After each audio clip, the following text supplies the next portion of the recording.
What is crackling, everybody? Welcome on into the Heat Check Fantasy Podcast, powered by Number Fire. That is right here on the FanDuel Podcast Network and NumberFire.com, as we're getting you set for the conference championships this weekend in the NFL, breaking down the two-game slate and our favorite plays in both of those. My name is Jim Sonis. I am a senior writer and analyst for NumberFire.com.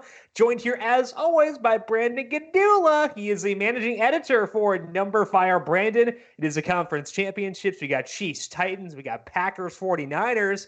Pretty pumped for the actual football this weekend. How you doing? Yeah, I think we've got two interesting matchups, to say the least, but I'm very much more excited for the AFC championship game between the electric Patrick Mahomes and the Kansas City offense up against the ground and pound, grind it out, running still matters Tennessee Titans. So we'll see which one wins. I mean, running still matters when your running is more efficient than your passing, which is what has happened for the Titans this postseason. Like, Derrick Henry rush has been worth 0.14 expected points, whereas a Ryan Tannehill drop back has been worth 0.08. So, like, keep running it. More power to you. Yeah, who would have thought that being efficient is the key, whether it's running or passing? It's just that it's usually a lot easier to be more efficient passing than rushing. 97% of teams, 99% of teams, unless your quarterback is atrocious, it's going to be better to throw the football. Derrick Henry is not normal, and he changes things, and they just happen to be more efficient running. So, like, I can't hate on them. They're doing what's better for their team, and that's running with Derrick Henry. So, like, hey, it's kind of fun. Like, as like someone, going back to high school football, I prefer to run the football because I thought it was more fun. So, like, it's kind of fun to watch this brand of football, even if it is different than what we expect elsewhere. But, like, it's better for them. So I think it's fun to watch. I agree with what you're saying. Yeah, I mean, I don't know. I feel like people in the analytics community sometimes get like a bad rap because some people say, well, you have to run the ball sometimes. And, like, that's not really the point. The point is just that if you're not running the ball like Derrick Henry and you're just running the ball into the back of your offensive line, if you're pulling a Seahawks, then you probably shouldn't run. But the Titans are a little bit different than the Seahawks in multiple directions. So, like, keep on doing it, guys, especially if Chris Jones can't play, because that is a question mark for sure for this weekend. What we're going to do here on the podcast for today is break down both the games individually. We'll talk about the slate holistically, like, say, Patrick Mahomes is my favorite quarterback in both games, et cetera, et cetera. We'll go game by game, starting off with the AFC and then going to the NFC. But first, we have a lot of stuff popping here on the Number Fire Daily Fantasy Podcast feed. Every weekday, Tom Vecchio is breaking down NBA DFS slates. And then also we have our PGA podcast, which go up every Tuesday, and potentially more football after the Super Bowl ends. We'll talk more about that a little bit later on. We'll have a preview for the Pro Bowl next week. Super Bowl single game slate sometime. I don't know when we're recording that because I have not been prepared. So we'll figure that out later and let you know when we're putting Super Bowl one up. To make sure you get it and avoid that issue right as it is posted, make sure you are subscribed to the Number Fire Daily Fantasy Podcast feed wherever you get your podcast. And while you're there, please leave a rating and review as well. Let's dive in now to the Titans at the Chiefs. Chiefs 7.5-point favorites total here. 52.5. That total has gone up 1.5 points since it opened. And the Chiefs were also 7-point favorites at open. It's now 7.5. It has stayed pretty steady since then.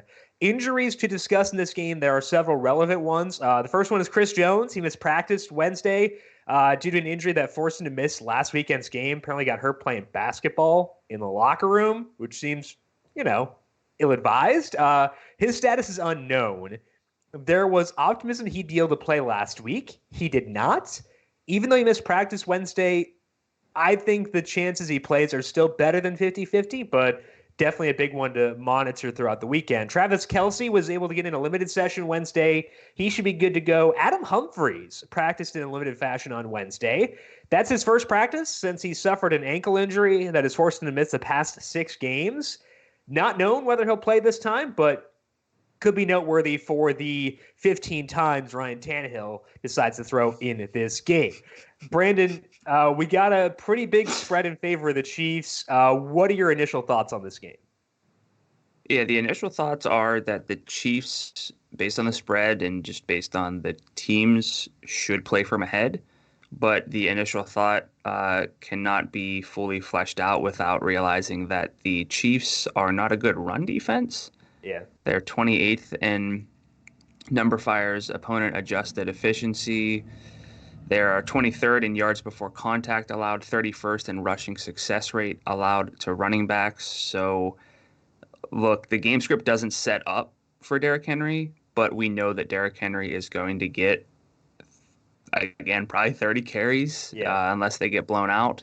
But, I mean, he's going to be involved early, and he should be able to do some damage against this front. The thing that we talk about a lot on these smaller slates is making assumptions. It's cliche to say tell a story, but you should tell a story with your lineup. Do you think that the Chiefs are going to run away and hide? In that scenario, you can omit Derrick Henry from your lineups. But if we're looking at this from like a range of outcomes perspective, in what percentage of games do the Chiefs run away and hide? It's a non-negligible number because they're really freaking good, and this Titans pass defense is not. They're ranked 14th for the full season, and I think Mahomes is going to be able to move the ball at will against this pass defense. But it's still not going to be a huge percentage, a huge chunk of the pie where the Chiefs run away and hide. If you look at number fire, they give the Titans 32% odds of winning this game outright, which means that Derrick Henry is going to be a hyper-relevant play 32% of the time. And he'll be a hyper-relevant play in close games that they lose to. So the way I want to view him is, how often do you see the Chiefs running away and hiding? In those lineups, omit Derrick Henry. If it's not that lineup, you should use Derrick Henry. Even if they lose, he's been running a route on 50% of the dropbacks during the playoffs. It's 16-31 per Pro Football Focus, which is nuts. But I think that even if they get behind, my baseline assumption would still be that he'll be on the field because they're a better passing offense with him out there too. So I think that even in a game that they lose, as long as they don't get totally destroyed, Derrick Henry is still a good play for DFS. Yeah, it just seems like the path for Derrick Henry, aside from injury, which, is just always something that we have to watch for, the path for him to be completely phased out is the Chiefs put up 28 points in the first quarter. And which they could do. But that's, even with that, that Derrick Henry's going to get the ball. And the Chiefs are really going to have to sell out to limit Derrick Henry. So I just, look, he's $9,800 on a 2-game slate, and that is crazy for a back who does not get a lot of targets in receiving work. And receiving work correlates really well to a running back's floor, but this offense has just been Derrick Henry, and I think that that's also going to kind of keep the game closer because I just don't anticipate Derrick Henry getting stuffed. Right. So. And I think that one thing that's noteworthy from a salary perspective is that last week in the divisional round, Derrick Henry ran for 198 yards, but he still was not in the perfect FanDuel lineup because he's so expensive. And when you use Derrick Henry, that means you're not getting to Patrick Mahomes, potentially not getting to Devontae Adams, Tyreek Hill, George Kittle, Travis Kelce. There is a pretty massive opportunity cost. So what I was saying, you should omit Derrick Henry in lineups where they get totally wiped. That's not the only scenario in which you can omit him because he can go off and still not be in the perfect lineup for this weekend. So I think that there are scenarios in which you omit him even when you think it's a closer game. But the only time where I'm going to absolutely omit him is where I assume the Chiefs absolutely torch things. Now, the lead here that we're kind of burying is Damian Williams, at least to me, because I thought last week he was the best play on the entire slate. I'm going to double down on that and say he is the best play on the entire slate once again, because the theme of the divisional round was tightening of rotations. And basically teams took their best running backs, kept them on the field the entire game. It was true for Aaron Jones. It was true for Damian Williams, who played all but 2 snaps in that win over Houston. And I would expect a similar thing this weekend. And in that game, 12 carries, 6 targets doesn't sound like a lot, but 6 targets from Patrick Mahomes, oh baby, like I'll take that every time. He had 4 red zone targets. He had 3 carries inside the 5. He is the best play on this slate. So I like Derrick Henry a lot, but my priority at running back, no matter what my assumption is, unless I assume the Titans role, my priority is going to be Damian Williams no matter what. Can't argue that. I mean, you're getting pretty much every snap. You're getting fewer touches, but in a much more efficient offense, or what should be a more efficient offense. And I mean, we know that the Titans have really limited opposing offenses in the playoffs, but Patrick Mahomes, just his splits are basically unimpacted by who he plays. So I know that they shut down Lamar Jackson, but I think for Mahomes, he's going to move the ball. They're going to score, and that puts Damian Williams just at the top of the list, especially for $2,200 cheaper than Derrick Henry. Yeah, you were saying Mahomes, his splits don't matter. His splits are actually better against top 10 pass defenses, and the Titans aren't a top 10 pass defense. I think that the way you could counter that is by saying, well, they just shut down the number 1 schedule-adjusted passing offense in the league. But, I don't think it matters, the strength of the defense from Mahomes, which is what you were saying. So my baseline assumption, if I'm filling out one lineup, is that the Chiefs cover, I think, 7.5. I can still use Derrick Henry in that lineup, so I'm not going to omit him. But I really want Mahomes in there, and I really want Damian. And I don't think Damian is super game script dependent, so I can still use him in games where I think the Titans win too, just because he gets work in the passing game and he gets creative work in the passing game. So to me, he is number 1, first guy I am plugging into any lineup that I do, whether it's 1, 10. I want him in 9 of those 10 probably. I think that he's just kind of going to be a fixture for me. Now, the problem we have, Brandon, is that we want to spend it for Derrick Henry. We want to spend it for Damian Williams. We want to spend it for Patrick Mahomes. We'll get to Mahomes in a second.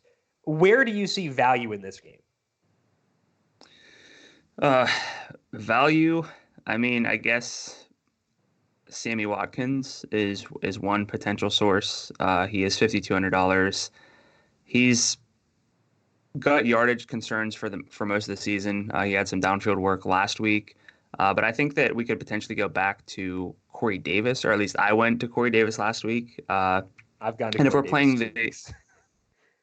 if we're playing the angle of the Chiefs playing from ahead, eventually that's going to lead to some volume. Right. I mean, we've seen very limited volume from Ryan Tannehill, but they've been able to control those 2 games. And I think we're both on the same page where we finally, well, I guess maybe we shouldn't get too far ahead of ourselves because of what we assumed last week. But Corey Davis does have a pretty good role. He's only $5,000. And in stacks where I'm playing a Chiefs onslaught, Corey Davis is someone who helps me kind of fill out my lineup. Right, because getting Mahomes with Hill and Kelsey is tough. But if you use Corey Davis, it's a lot easier. I think that Jonnu Smith is also in that same discussion. He is $5,600, so $1,400 cheaper than Kittle. He is $2,200 cheaper than Kelsey. And the targets for him are never going to be high because the team doesn't throw, but he is tied for the team lead in targets during the playoffs. He has 5. Tajay Sharp also has 5. So that could push us to Tajay Sharp, but with Adam Humphries potentially being back, I don't know what Tajay Sharp's role necessarily is going to be. In that divisional round game, Tajay Sharp's snap rate was under 40%. Corey Davis played 75%. So between the 2 guys, I would also prefer Corey Davis at $5,000. Jonnu 56, I'd rank him above both because he fills tight end, is cheap, and I know he'll be on the field pretty much every snap. So I think that Jonnu is my number 1. Sammy Watkins is probably 2, followed by Corey Davis 3. Yeah, John is definitely in that conversation. I do really want to prioritize Travis Kelce, so it's hard. But I had a follow-up question. Would you play either Jonnu Smith or Travis Kelce in your flex because you're high on Jonnu? So part of the reason I like Jonnu is that he fills tight end. Right.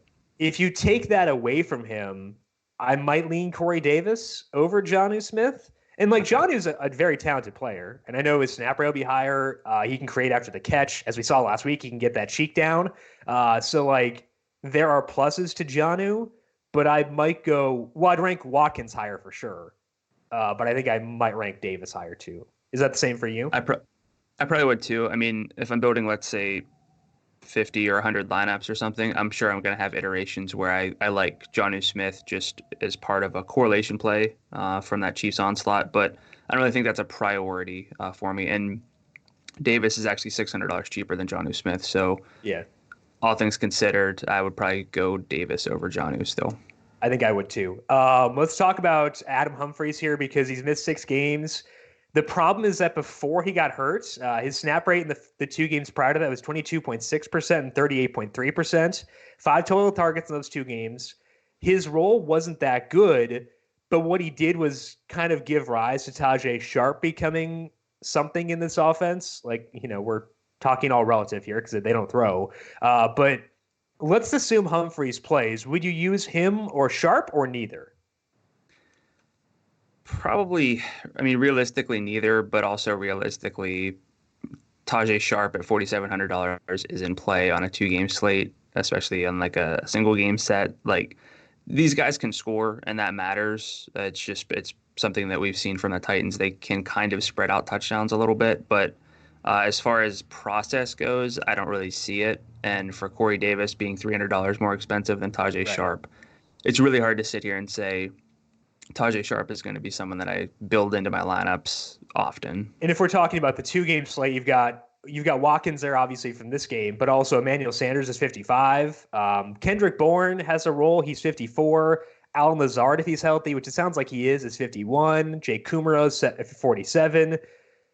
So I think that there are other options. So if Humphries plays, I am okay not going with either guy. As far as the Chiefs cheap guys go, last week, Mecole Hardman didn't play a lot of snaps. He ran 8 total routes, but he got 4 targets on those routes, which says to me that when he's out there for a reason. I don't know if that's like flimsy process, but I think that it's the right way to view things. Demarcus Robinson had 4 targets, and I think he dropped all 4. It's not factual, but pretty sure he dropped all 4. I would rank Hardman higher, and I am willing to use him because he is one of those players who could outscore Corey Davis on 1 target. And I think that's useful. He could get some rushing attempts too. So I think that Mecole Hardman is not going to grade out as high as Corey Davis or Sammy Watkins for me, but I prefer him over Robinson, and he is someone I'd still be willing to consider. Preferences for you between Hardman and Robinson, or are you just going to omit both? No, I mean, I think you have to consider plays like this. We saw Blake Bell kind of turn the things. The Belldozer, yeah. Yeah. I mean, like, you have to be open to some suboptimal process plays, and if I'm picking between the two, I'm going with Hardman. For all the reasons you said, it's a better situation, and I do think that he's just the better player. So yeah, I think that's the right way to view it too. I'm looking at Blake Bell. He was a quarterback at Oklahoma, I know. The year after he moved from quarterback, was it Baker the next year? No, it was Trevor Knight. Okay. It was like before Baker, but still. Would have been awesome if he had been the guy who gave way to Baker. He was not, though, unfortunately. So I think that sorts out the value, guys. Let's talk about the studs here. Quarterbacks, Mahomes, to me, is a priority. If I have one lineup, I would like to get there. I'm not going to commit to him being my quarterback in one lineup, but I would like to get there if I can. How are you viewing him in the context of the 4 quarterbacks in the slate? So the other 3 rate out fairly similarly in terms of like median projections. Mahomes is about 4 points above them in my projections, and that's non-negligible.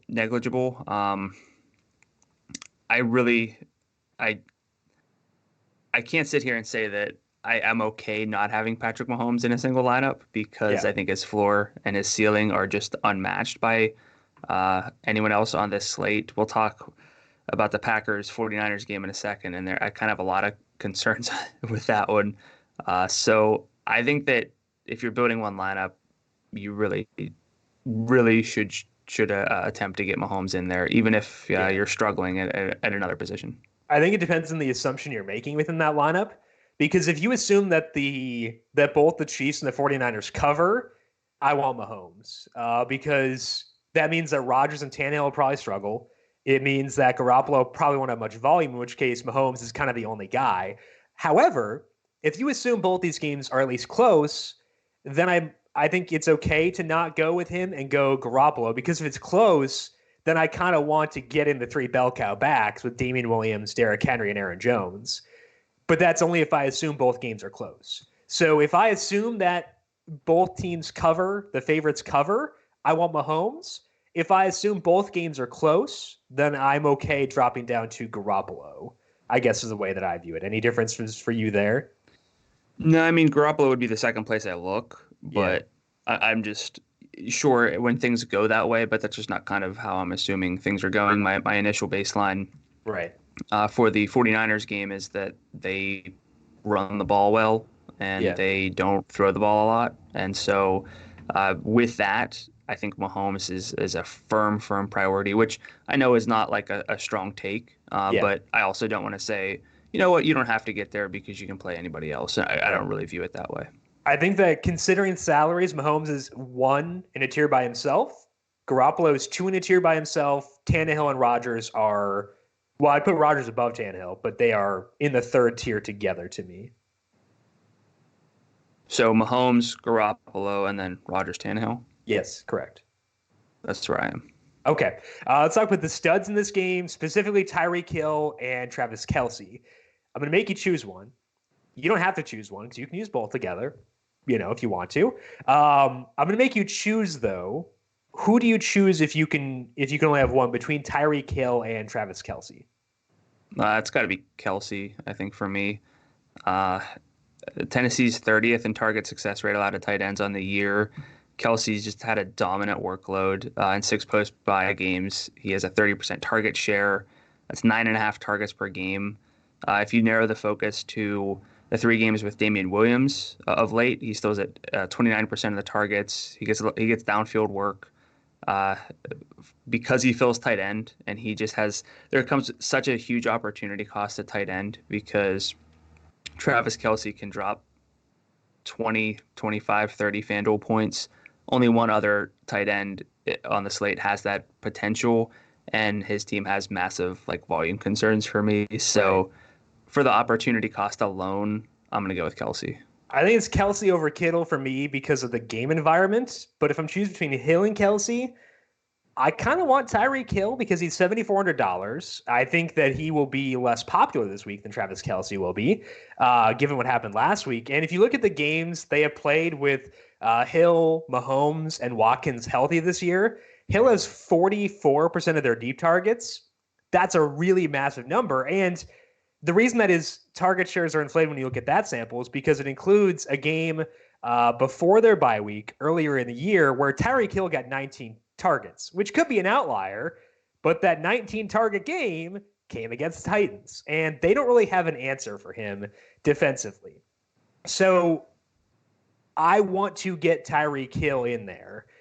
I just don't know if I can, just because the running backs are so expensive, the ones that I want to use, because I hate the 49ers running back situation with a fervent passion. And I want to get to Mahomes. And it hurts me getting to Hill if I use Mahomes. So I do think that Hill is a slightly higher priority for me this weekend, given the fact that I think he'll be less popular than Travis Kelce, and because his true ceiling. I know that Kelce's true ceiling showed up last week, and it was really freaking good. I still think the true ceiling for both guys favors Tyreek Hill. Yeah, I mean, that's an easy case to make, and I have no issues with Tyreek Hill, especially for $7,400. It's very, very nice of a price. $900 cheaper than Devontae Adams, who's really the only other stud receiver on the slate. We'll talk about Devontae in a bit, I know. But are you sure? Is he even relevant? Gosh. But yeah, I mean, I can't fault you for either. And I was actually tinkering around with a Mahomes and the 3 running back lineup, and then I just plugged in a defense. And so for 3 receivers and a tight end, you have 52-25 left, which is tough. Yeah. So, I mean, you're really going to have to prioritize either the running backs, Mahomes, or Adams and Tyreek Hill or Travis Kelce. So, I mean, it's a fun 2-game slate from a game theory perspective. And as much as I want to say I want to play Tyreek Hill a ton, probably going to prioritize the running backs more frequently. Yeah. And Mahomes. If I were ranking them, like from a prioritization perspective, it's Damian Williams 1, no brainer. Derrick Henry is 2, Tyreek Hill is 3, Aaron Jones is 4. If we're talking about expensive skill position guys who could go in my flex, I'd put Jones after Hill, I think. Okay. I mean, I'm not the biggest Aaron Jones guy ever, and you should be after his snap rate last week. I think the only because like your concern is workload. His workload is not a concern. His offense is the concern now. Yes. I mean, I have no issues playing a lot of Tyreek Hill. I just think that I probably won't have as much of him as I want. Although maybe a little foreshadowing, I'm probably more willing to take stabs at the 49ers backfield than you seem to be. And that would go a long way toward getting Tyreek Hill or Travis Kelce in my lineups. I'm going to take stabs at it, but I'm not going to like it. Well, I think it might be a little. Well, it's affordable.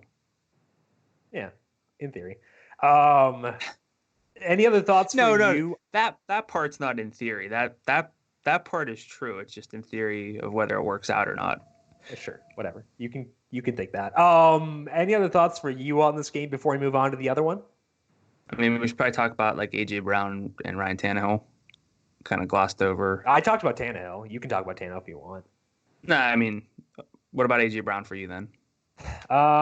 His workload has been kind of just okay. If you look at the games since Adam Humphries got hurt, he has 25% of the targets, 29% of the deep targets, 18% of the red zone targets. If we project Tannehill to throw like 25 times, that's like 6 targets for A.J. Brown. He's $6,800. That's fine. I think that he fits in the similar situations to Corey Davis, where if I think that Kansas City blasts them, I can throw in A.J. Brown. But if they're blasting them, that means that the Titans aren't going to have very good efficiency, and it's harder to get to A.J. Brown at 68. So he grades out very low for me relative to other wide receivers on this slate. What about for you? Yeah, same. I mean, I still think he's like a secondary type of option because I think that the passing volume is almost guaranteed. Again, unless the Titans keep playing the way that they are and are able to limit Ryan Tannehill, I think the volume will be a little higher. So I think 7 or 8 targets is in the range of outcomes for him. But he's not a priority for me with all the Chiefs, with all the running backs on the slate. So I think we're both kind of on the same page with him. Like if I had $6,800 available, depending on my assumption, I'd probably take him over Deebo Samuel rather than leaving $500 on the table. So straight up, I prefer him over Deebo. But that's not necessarily saying a whole lot. Doesn't sound like it, no. Yeah, I mean, I don't know. My phone is also talking to me. I think the Google thing picked up. You got your phone and your watch. You got your phone and your watch talking. It's a little. This has happened like multiple times. The first time it happened, I thought someone was going to murder me because I thought there was a person talking in my house.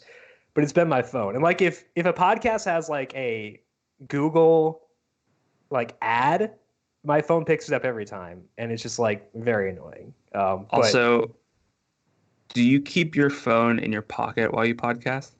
Yes. Why? That would drive me nuts. Why? My phone's never in my pocket. I just put it on my desk. I don't want it to vibrate, and if I forget to put it on silent, I don't want that. Well, my phone's never on vibrate, so I guess maybe that helps. Yeah, that's fair. Any final thoughts for you on this game? Not on the game, just more thoughts on your cell phone placement, but we can talk about that after the show. In 20 years, we're going to find out that humans were stupid for keeping phones near their skin because of radiation or something. So I'm looking forward to that. I'm going to grade out very poorly on that one. FanDuel has partnered with the NBA to make this year's World Fantasy Basketball Championship the biggest and most exciting fantasy event ever. Just win a WFBBC Live Final Qualifier contest to claim a guaranteed share of $2.5 million in prizes and stamp your ticket to LA in March. For more details, visit FanDuel.com or download the FanDuel app today. eligibility restrictions apply. What better place to be in March than LA? So make sure you check that out by going to the FanDuel lobby. Packers at 49ers. 49ers are 7.5-point favorites. The total here is 45. This one also opened at 7, moved to 7.5. It's held steady there. 73% of the money is on the over for this game at FanDuel Sportsbook, according to OddsFire. Relevant injuries here. Dee Ford and George Kittle did not practice on Wednesday for the 49ers. Kittle sounds like he's okay. Kyle Shanahan said that Ford did not suffer a setback with his hamstring. I'm assuming both play. It would obviously be impactful if they did not. Both Tevin Coleman and Raheem Mostert got in full sessions on Wednesday for the 49ers. So Mostert's cramping no longer a concern. Allen Lazard limited in practice after hurting his calf in the first half of last week's game. Brian Bulaga, their right tackle, was limited, but they said it was due to rest. He was sick last week, which is why he did not play in that divisional round game. Sounds like he is good to go. Brandon, what are your initial thoughts on this game? It is a rematch of a game we saw during the regular season. The 49ers just wiped the floor with the Packers. What do you see in this game overall? Yeah, you mentioned that 73% of the money is on the over, 75% of the bets as well, but only 48% of the bets and money are on the 49ers to cover the spread. So maybe people think this would be a little closer than the spread indicates. I mean, it's 50-50, so it's whatever, but I don't necessarily view it that way. And one of the big issues for me is just that Aaron Rodgers has not been Aaron Rodgers, and I'm not saying it's his fault. I'm not saying that he's not good, but I'm just saying he's basically played to the level of what you would expect whenever he's played top 8 pass defenses. San Francisco's better than that, but we have 4 games against top 8 pass defenses for him. He's been negative .05 passing net expected points per drop back, averaging 209 yards in those games. That's basically exactly what the league average has been. So he's not been worse than expected, but it's not like he's carrying them through tough matchups on a consistent basis. So that's kind of my biggest concern with this offense right now. Yeah. I think the spread is appropriate is the way that the number the way I'd phrase it. I think it's appropriate at 7.5. And that to me says we should have concerns around this Packers offense because their implied total is 18.75, which is quite low. Pretty easily the lowest in the slate because the Titans are 22.5. And that gives me concern around Aaron Jones. Now, the counterpoint to all that is that I think a lot of this spread is influenced by what happened in the first meeting. Now, a lot has changed since that first meeting, but the Packers were 3.5-point dogs entering that one. It's now 7.5. I think that's appropriate. But I think there is at least some factor of that first game factoring in. And if you remember that game, Brian Bulaga, the right tackle, who I would expect to play this weekend, he played only 9 snaps in that game before he left due to injury. Now, Dee Ford and Quan Alexander didn't play for the 49ers. Joe Staley didn't play for the 49ers offense. And all those guys are going to be healthy this week. But I think that to me says what happened in that first game does not matter. I want to analyze these two teams independent of that game. When I do that, I still have concerns around the Packers offense, but I don't expect necessarily a repeat of what happened there. And the Packers are very weird. I don't understand them. It seems like they play very poorly from ahead, and they let teams back into games, as we saw last week against Seattle, and as we've seen a bunch of times this year. I was looking at Aaron Rodgers' splits yesterday, whether he's ahead or trailing in the second half. When trailing in the second half, he was at .08, passing net expected points per dropback. I don't have the league-wide numbers. I'd assume that's above average, whereas he was at .23 when ahead, which is probably about average. So, I don't know if their play calling gets conservative or what, but they are very weird in playing from ahead, and I have more faith in them when they're trailing for some reason. I don't know. I don't know why. This is just the way that I view them. They could be totally wrong. But it feels like they sometimes just let their foot off the gas. And I feel like there is a path to them keeping this game close. If I had to pick one team to cover this weekend, I might pick the 49ers over the Titans, pick an underdog to cover. And if they cover, You I mean the want Aaron Packers Jones. over the Titans? Yeah. Sorry. Okay. What did I say? You said 49ers over the Oh, yeah. I Titans. picked the Packers over the Titans among the Yeah. underdogs. Yes. And if they can keep this game close, Aaron Jones is awesome. In the divisional round, they basically just made him their bell cow. He played 84% of the snaps. That was his second highest snap rate of the year. It was his highest in the game that Jamal Williams played. 21 carries and 2 targets in that game. He ran 20 routes, which was second most on the team behind Devontae Adams. And it makes sense because the Packers have been a better team when Aaron Jones has been on the field this year. They've averaged 8.17 yards per pass attempt and 5.67 yards per pass attempt when he's off. So, like, they're a better team when he's out there. He's going to be out there pretty much all the time. Maybe that's why they've been weird and they've been ahead. It's been more Jamal Williams there. I don't know. But, like, I have more faith in them covering than I do the Titans. That does not mean I grade Aaron Jones above Derrick Henry. I still grade Derrick Henry above Aaron Jones, but I think they're in the same tier. So what are your thoughts on Aaron Jones? Yeah, I mean, so I alluded to this before, but I'm not the hugest Aaron Jones guy, not from a talent perspective, but I've just always been wary of the workload. And I was wary of it last week because Jamal Williams was coming back.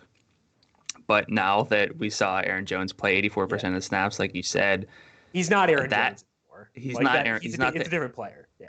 Yeah. So I'm very much willing to change my opinion because that's what you should do whenever you have new information. And the 49ers defense is really tough. They're top 8 in adjusted rushing defense based on number of hours metrics.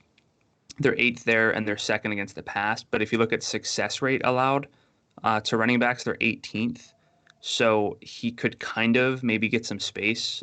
They might limit big plays, but Aaron Jones could be one of the paths to keeping it close and helping the Packers cover. So Aaron Jones, I'm not saying he's a priority play necessarily because I like Damian Williams so much, and I just don't have high expectations for the offense. But for the price, I don't think that I would hate it if he were my second back because I couldn't get to Derrick Henry. Yeah. Price considered, not considering other pieces in your lineup, would you put Derrick Henry above Aaron Jones, or do you grade Aaron Jones higher? Wait, price considered? Yeah. I think realistically, it's still Henry by a tad, but yeah,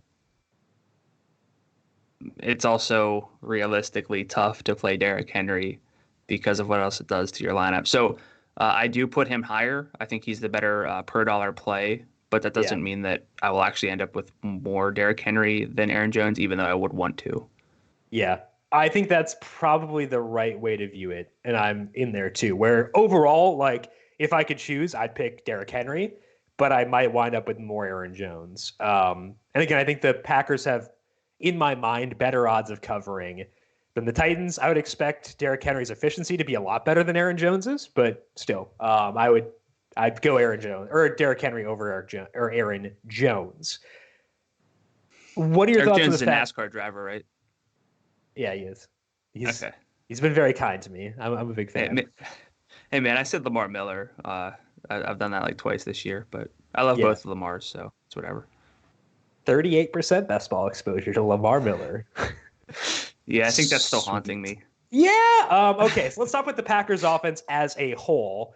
Looking back to last week, Allen Lazard got hurt in the first half. He was available in the second half, but did not play. Overall, he played 31% of the snaps and he ran 12 routes.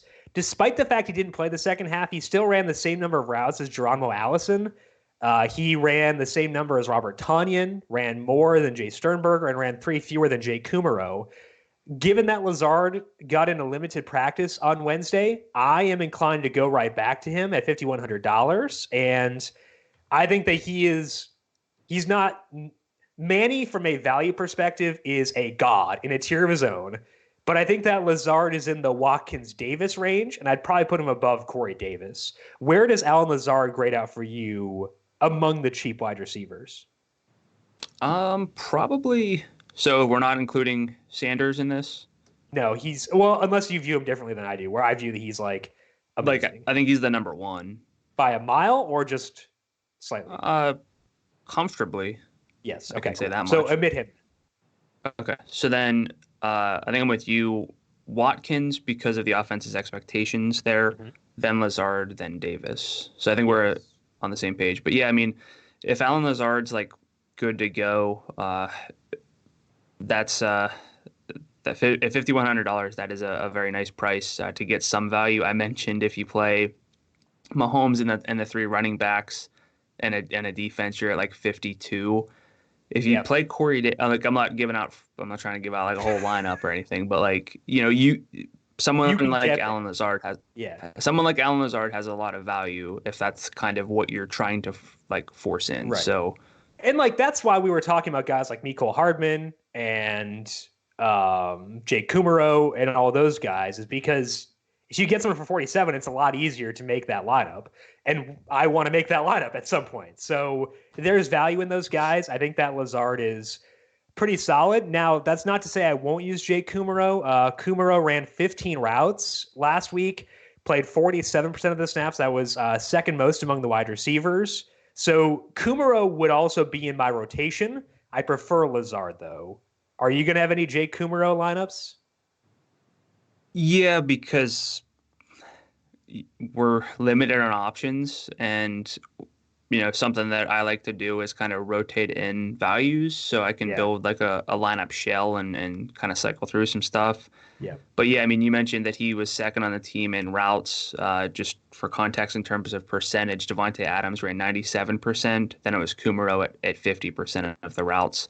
Now I know Lazard playing a little bit skewed that, maybe held things back, but I mean, I don't want to get too confident in the secondary and tertiary pieces for the Packers behind Devontae Adams. So Right. I will play them, but I'm not. I'm much higher on Lazard than Kumaro, and I'm not champing at the bit to get Jake Kumaro into my lineups. I think it's chomping. I think it's champing. What? Anyway, I'm going to look this up, but I'm going to pitch you something on Devontae Adams.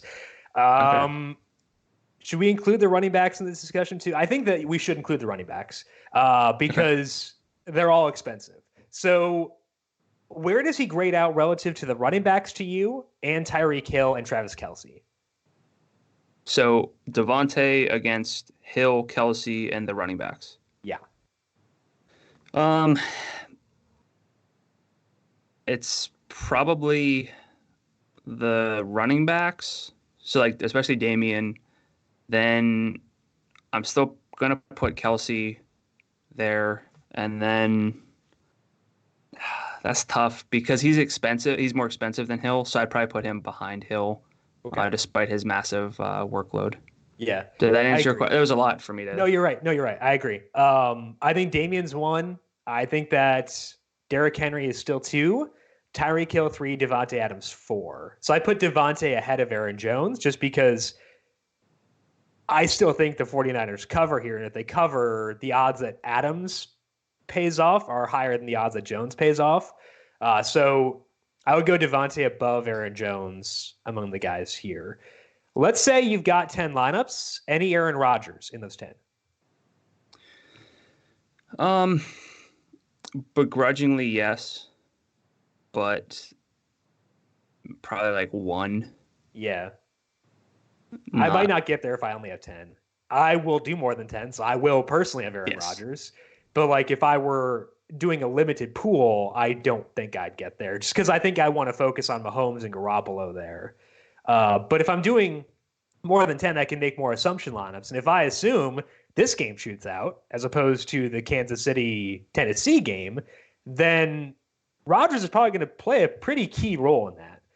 So I want to have a good number of lineups before I get to Rodgers. But if I have a good number of lineups, I'm okay with using him. Whereas like with Tannehill, like he could score a rushing touchdown or two, and that matters. But like, I don't know. I'd rather have Rodgers. Than Tannehill. Yeah. So Rodgers grades out worst for me, Yeah. I think that's fair. but it's also just pretty much close between all of the quarterbacks, which is usually the case on like a full slate, but on a 4-game slate, like pretty much everyone rates out similarly, aside from Mahomes, who's like a bit of an outlier. But Yeah. When we're looking at a one-game sample here, anything can happen. So it's very much possible that Aaron Rodgers is the highest scoring quarterback of the slate, and Yeah. maybe just try to think about what the odds of that are Right. and go from there. I think that's the right way to view it. And I think that putting up actual percentages in your mind is very helpful when doing these types of things. Any other thoughts? Okay, so before we move on, Jimmy Graham ran 16 routes last week. That was one more than Kumaro. It still wasn't a great number. It was 16 out of like 30, I believe. So like half. And he's Jimmy Graham, $5,300. Yeah, Jimmy Graham. is 53% route rate for him. Okay. I prefer John who had $5,600. And yeah, I think I prefer Johnu. I'm trying to talk myself into Robert Tanyan or Jay Sternberger because they are so cheap. Mercedes Lewis also ran 12 routes last week, but he's 46, whereas Tanyan and Sternberger are a lot closer to min. Tanyan's 42, Sternberger is 4,000. Sternberger ran 7 routes last week. Tanyan ran 12. Robert Tanyan, preseason deity. I think I'm trying to talk myself into them, but like it's me talking myself into them rather than actually thinking they're objectively good plays. I don't know. It's tough. What are you seeing with those guys? It's somewhat similar to like the Blake Bell situation, where if one of these guys scores like the one of the 2 touchdowns or something for the Packers, they're gonna have value. But if you're looking at it from a process standpoint, I don't really see any way you can feel confident in them, and I'd rather go with like Kumaro or Lazard. I know that the savings aren't quite the same, but that's kind of how I'm playing it. Yeah, I am okay with punting just because I think there's value in it. Who's your pick then? So we are including Blake Bell in there. Sure. Like who's your punt tight end? I don't like Blake Bell because I think a lot of the reason he played last week was Kelsey's injury. So if I had to pick one, I go Tanyan at $4,200. Who is your pick? Choose your fighter. I guess Anthony Firkser is technically there too, but yeah, that's true. I don't know. I haven't given this much thought, although I probably should have, because punting at tight end opens up a ton, like you said. Yeah. I don't know. Maybe Tanyan. Yeah, I think so. I know he has talent, and I know that I think he's pretty athletic from what I remember from our preseason stuff. But he ran 12 routes last week, so I'll go Tanyan. Let's talk about the 49ers backfield. So Raheem Mostert, he was sick before the divisional round, dealt with cramps and left in the fourth quarter. So if you look at this game, we have to keep that in mind. But Tevin Coleman set a new season high for carries in the season, and Mostert was playing special teams. He recovered that fumble late in the third quarter. And if you're sick and not feeling well, you're not going to be playing special teams. So seeing him play that makes me feel comfortable looking at the first 3 quarters of this game and figuring out the usage in that span. If we look at just the first 3 quarters, Tevin Coleman had 17 carries, Raheem Mostert had 12, Matt Breida had 2. Breida had the first carry of the game, didn't get any more basically until the end. So it's basically Mostert and Coleman. I prefer Tevin because he performed really well last week, and it seems like they're taking a hot hand approach. He had a carry in that game before Mostert did. He is $700 more expensive, but I prefer Tevin. What about you? What's your read overall in this backfield? Yeah, I mean the easiest assumption to make is that it'll be Tevin Coleman as the featured back, but I think for the savings and just the overall price of Raheem Mostert at $5,800 and how he's been treated overall down the stretch, and the fact that we know that he wasn't quite himself last week, I would bank on Mostert being the guy who gets the most touches, most opportunity by the end of the game. The other thing to keep in mind is that they could all or at least both Coleman and Mostert. I won't maybe lump Breida in there, but they could both be relevant at their low prices because the Packers are 31st in adjusted rush defense, 30th in success rate allowed to backs.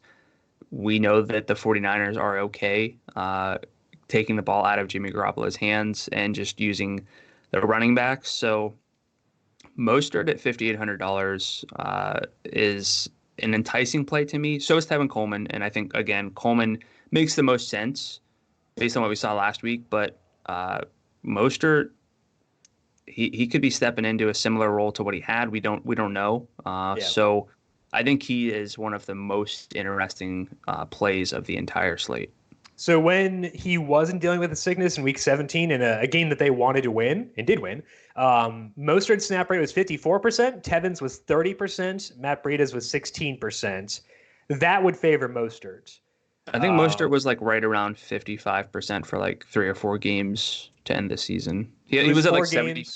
And Breida and Coleman were active for all those. Breida didn't play a single offensive snap in one of them, but he was active.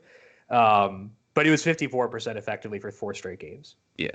So the majority of snaps for $5,800 on a team that should be the second highest scoring offense of the slate. I mean, based on the implied team total, and a really good rushing matchup on a team that we know is okay running the ball. It sounds like I'm probably more okay with Mostert than you. But where are you with Mostert and Coleman? Relative to the other running backs? Relative to each other and also just relative to the other backs. So if I had 10 lineups in which I was using a San Francisco running back, I'd go 6 Tevin, 4 Mostert. So I prefer Tevin, but the edge is not very big. How would you split those up if you had 10? I'd probably flip it. I'd probably take the savings and go with Mostert in about 6. Okay, I think that's fine.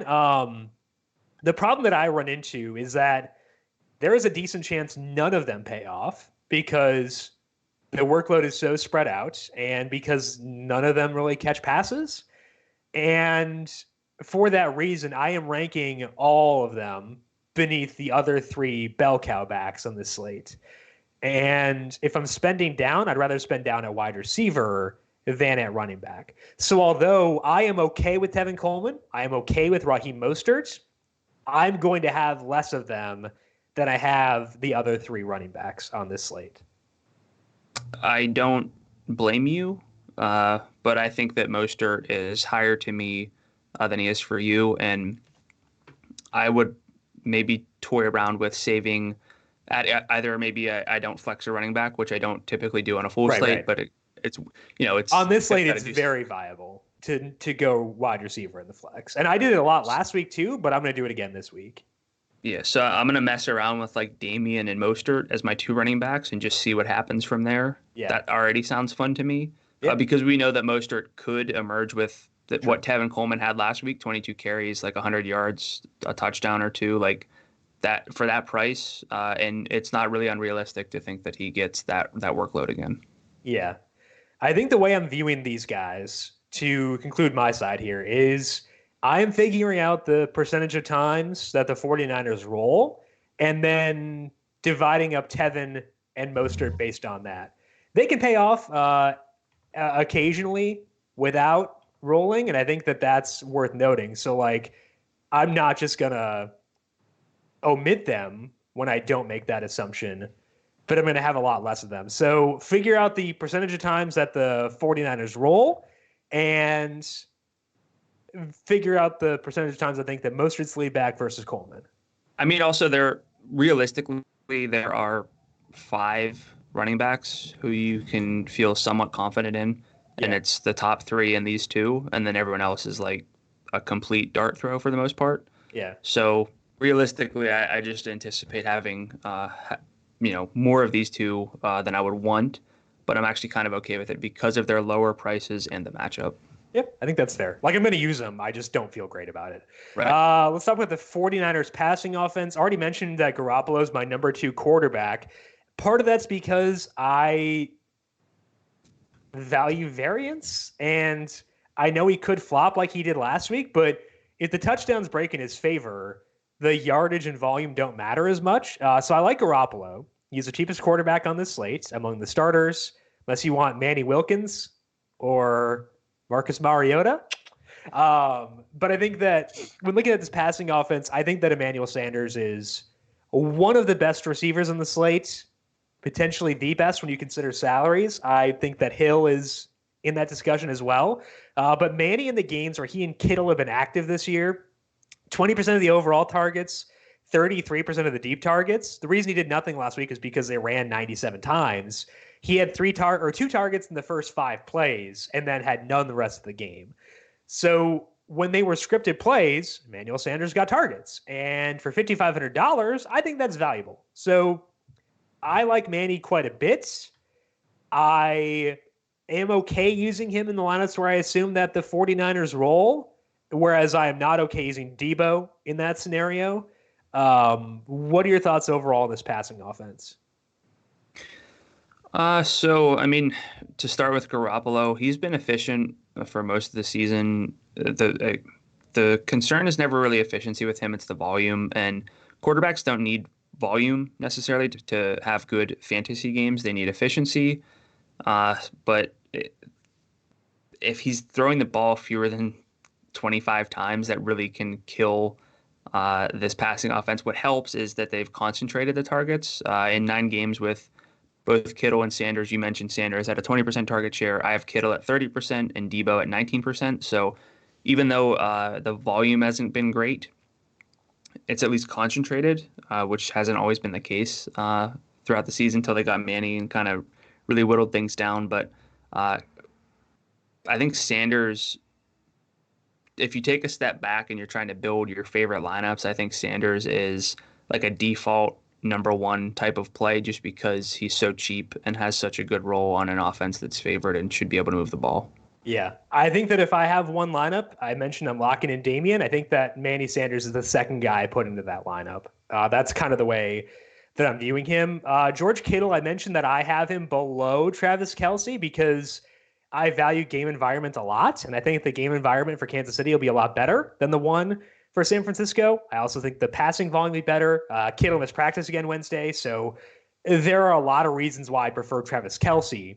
But like Kittle's still capable of being the number 1 skill position guy on this slate, not even just tight end. He could be the number 1 skill position guy because his target shares are so stupid, as you were just saying.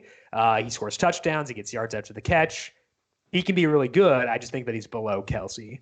When he's below Emmanuel Sanders for me, too. I'd put Kittle above Debo just because Debo's weirdly expensive at $6,300. But I like Debo, too. He gets rushing attempts. He has been good, like objectively just a good player, and that is valuable, too. But I'd rank them Manny, Kittle, Debo if I had to rank them. Yeah, same for me. Okay. I don't hate the idea of having to play Debo. Kittle is also $800 cheaper than Kelce, so that is probably going to be a deciding factor. It could also really elevate Kittle's ownership if people can't get to Kelce's. I don't think it will, just because Kelce blew up last week and Kittle didn't do anything, and I think like I was going through ownership numbers from this year, people still point chase. And it's not bad process to point chase, given that Kelce is still, I think, the better play. But I still think Kelce, despite the salary gap, is going to be a lot more popular. Yeah, I would definitely assume that. I just meant like maybe a natural ownership bump to George Kittle. But yeah, all 3 of these guys are in play, and it's just nice to have 3 options and not 7. Like with the Packers. Yeah. Yeah. So. Yeah. And I rank them the same way as you. Kendrick Bourne is $5,400. That is $100 less than Emmanuel Sanders. That's wild to me. Last week, he did have 5 targets. 2 of those were deep. 1 was in the red zone. He ran around on 13 of 21 dropbacks. So, like, I don't think the fact that he is $100 cheaper than Manny is egregious, but I refuse to ever prioritize him. If I wind up with him in a lineup, it will be me saying, okay, I could see him scoring well. I should have one Kendrick Bourne lineup, but I can't see myself making more than a couple of those. Any other cheap guys stand out to you for San Francisco? No. Yeah. I don't know. I mean, look, it's tough. Like you mentioned, Kendrick Bourne could be the guy who scores once. What I would do, or what I what I personally like to do sometimes is I'll build a lineup that has Emmanuel Sanders in it, and I'll just duplicate it and swap out Kendrick Bourne because in case Kendrick Bourne outscores Manny, you're going to get a lot of leverage there. But that's really the only case that I can make for anyone outside of the running backs or these three pass catchers. Yeah, I agree. So it's pretty easy to figure out where we should go on the 49ers. Not as easy with the Packers, but, you know. All right, before we close up here, any final thoughts on this game? And then I want to ask you one more question after that. No, I think we pretty much covered it. I think the biggest takeaway is if you think the 49ers play from ahead, which I think is obviously the default build, I'm going to talk myself more into the backfield as we go. Okay. You have one lineup. How are you assuming these two games play out for that one lineup? I hate to be this guy, but probably as the point spread and win probabilities from Numberfire project. So the Chiefs playing from ahead early and the 49ers playing from ahead early, although I think the Chiefs will still continue to throw the ball and the 49ers might just suck up all the play volume and run the ball against the Packers. Yeah, Chiefs don't care about no game script. Like, they're good to go. What about you? I think for my one lineup, it's that the Chiefs roll, and I want a lot of Chiefs, potentially the Chiefs defense, and that the Packers 49ers game is closer and more of a back and forth thing. That would be the way that I would look at it if I were doing just one lineup. Over under then? Like, are you expecting close and points or close and like it's not a blowout, but it's also low scoring? Close in points, but not enough for me to prioritize stacking them over stacking the Chiefs, if that makes sense. Okay. Yeah, it does. Okay. I think that's all we got for today then. I think it's a pretty fun slate. Pretty interesting the way that things break down here, and we'll see how things play out.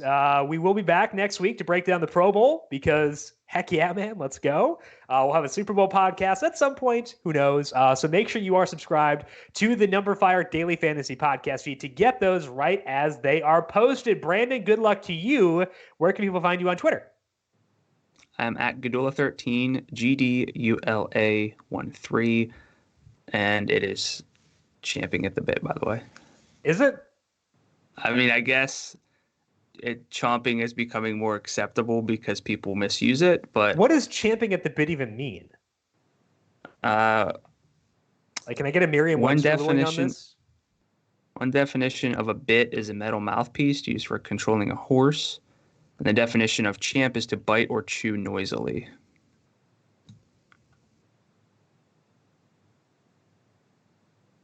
What's a champ? Okay, I just said. Okay. To bite or chew noisily. At the bit. All right. Whatever. Phrases are stupid. English is stupid.